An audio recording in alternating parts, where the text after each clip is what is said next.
tinatapon. Hindi mo ba lang sa tinatapon mo nag-global warming? Ano ba?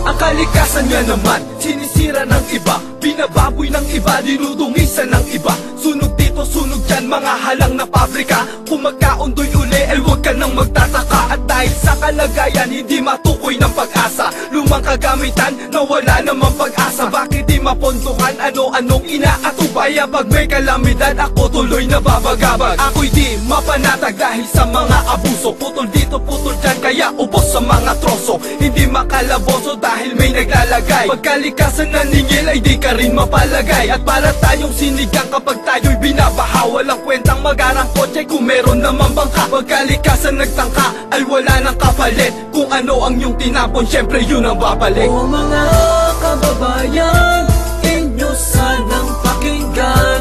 Si Inang Kalikasan ay ating alagaan. Di mahirap kung lahat tayo'y magkakaisa. Basura'y ating linisin para mundo ay magiba. E paano kung maubos ang puno sa kagubatan at tuluyang umapaw ang tubig sa karagatan? Ang tanong ko lang, ano ang paglalagyan? Aantayin pa ba nating mangyari ang ganitong sitwasyon at tuluyang gumulong ang ating buhay dahil sa ating hindi pagtulong na ingatan?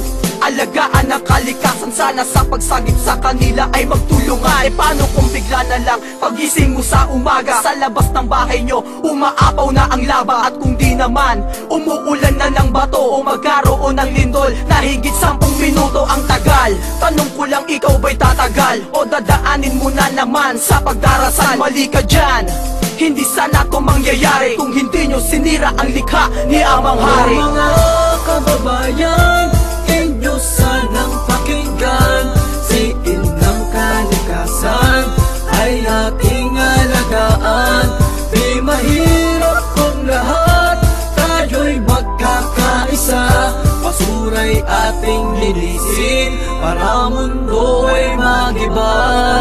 May sariwang hangin pa kaya tayong maaamoy. May sariwang isda pa kaya nalalangoy sa karagatan. Kung puro basura ang laman, kaya tayo binabaha kasi wala nang paglagyan. Ang tubig, wala nang mga punong humihigop. Sira na ang mga bakawan sa mga ilog. Nagtatanong ka ba kung bakit ito nangyayari? Nagulat ka ba kung paano nagka-tsunami? Sindami ng iniisip mo ang punong nawala. Ngayon tanong ko lang sa'yo, sino bang nagluluksa? Sino ba ang naperwisyo? Di ba ang buong mundo? Isa lang ang dahilan ng lahat-lahat ng to. Dahil di inirespeto ang ina ng kalikasan, kaya buhay ang kapalit ng tayo'y binalikan. Sana'y matauhan ng lahat pag narinig nyo to, kung ayaw nyong maranasan ng mga anak nyo. Anak nyo, mga kababayan, inyo sanang pakinggan.